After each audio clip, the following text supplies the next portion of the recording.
There was a roaring in the wind all night. The rain came heavily and fell in floods. But now the sun is rising calm and bright. The birds are singing in the distant woods. Over his own sweet voice the stocked-up broods.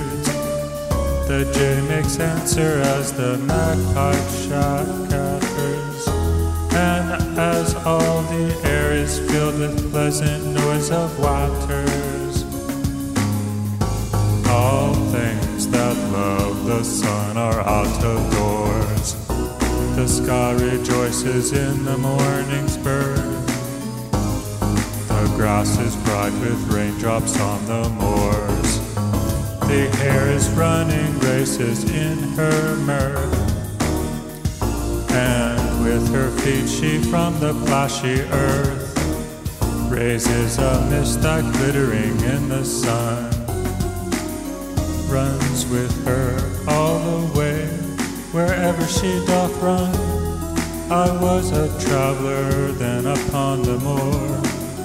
I saw the hare that raced about with joy.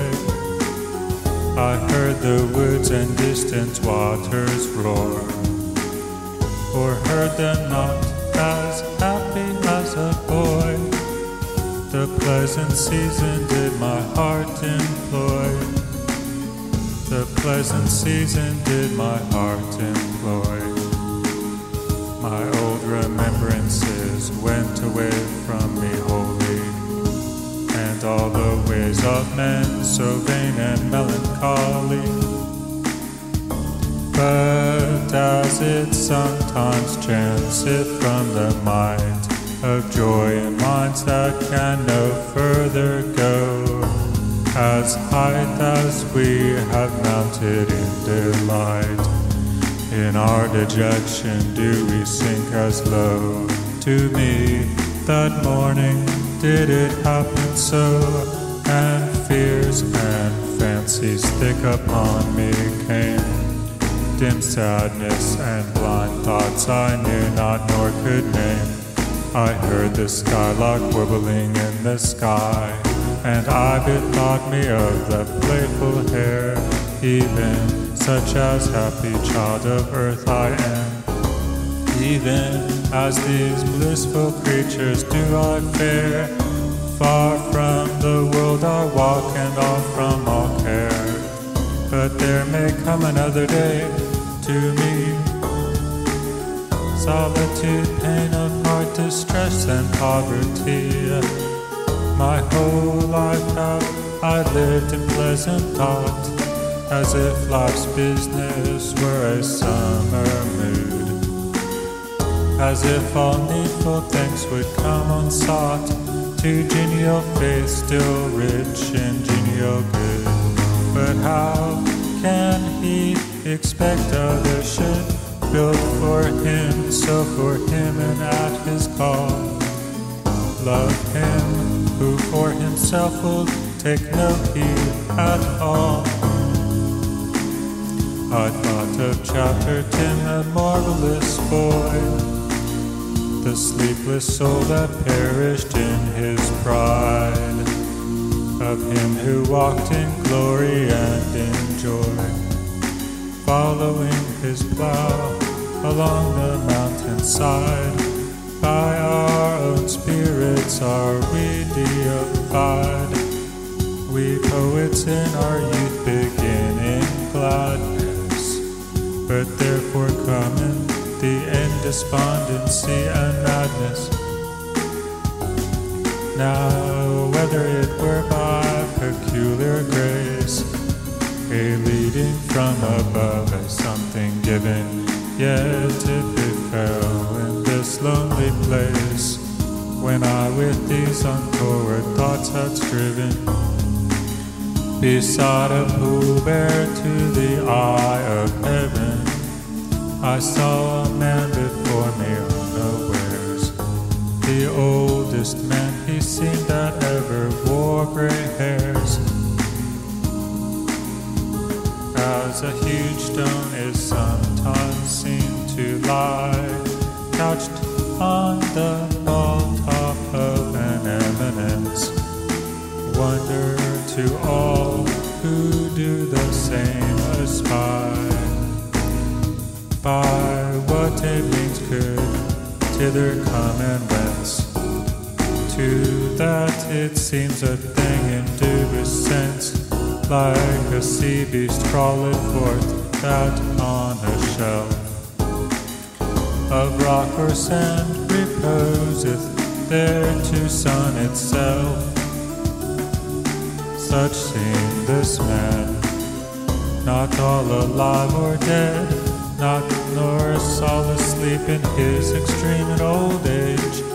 His body was bent double, feet and head, coming together in life's pilgrimage, as if some dire constraint of pain or rage, of sickness felt by him in times long past, a more than human weight upon his frame had cast.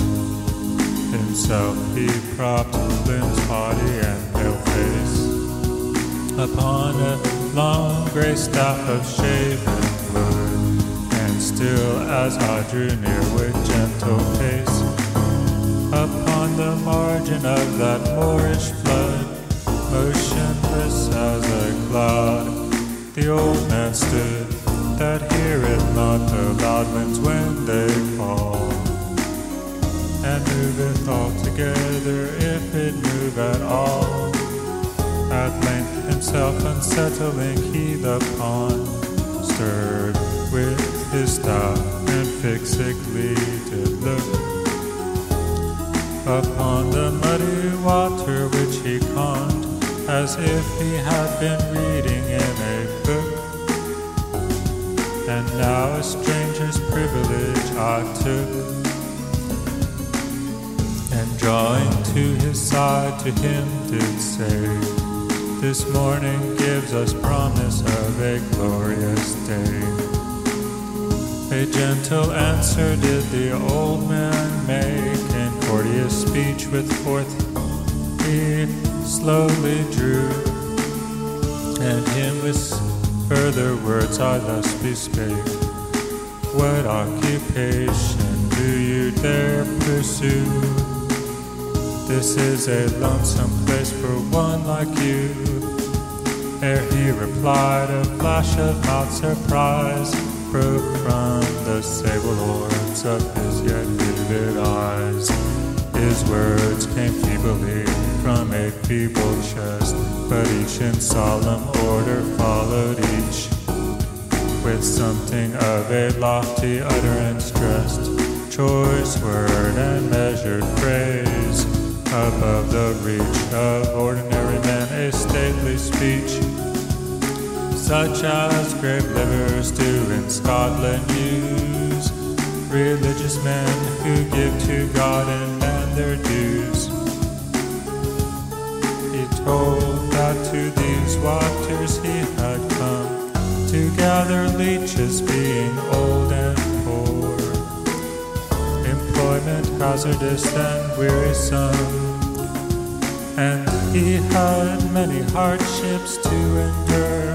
From pond to pond he roamed, from moor to moor, housing with God's good help by choice or chance, and in this way he gained an immense maintenance. The old man still stood talking by my side, but now his voice seemed to me like a stream, scarce heard nor word from word could I divide, and the whole body of the man did seem like one with whom I had met in a dream, or like a man from some far region sent to give me human strength by apt admonishment.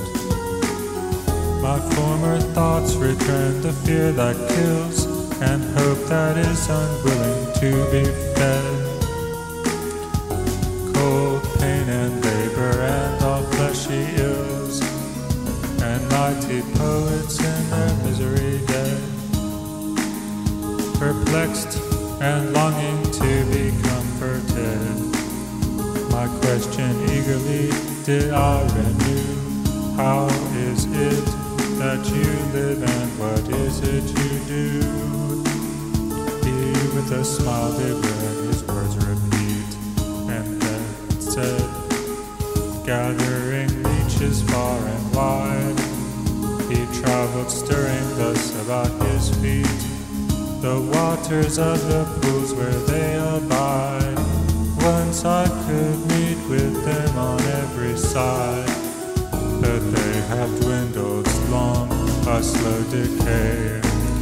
Yet still I persevere and find them where I may. While he was talking thus the lonely ways, the old man's shape and speech all troubled me. In my mind's eye I seem to see him pace about the weary moors continually, wandering about alone and silently. While I these thoughts did within myself pursued, he having made a pause the same discourse renewed, and soon with this the other matters blended, cheerfully uttered and with demeanor kind, but stately in the main. And when he ended, I could have loved myself to scorn to find in that decrepit man so firm a mind. God, said I, be my help and stay secure. I'll think of thee, leech gatherer on the lonely moor.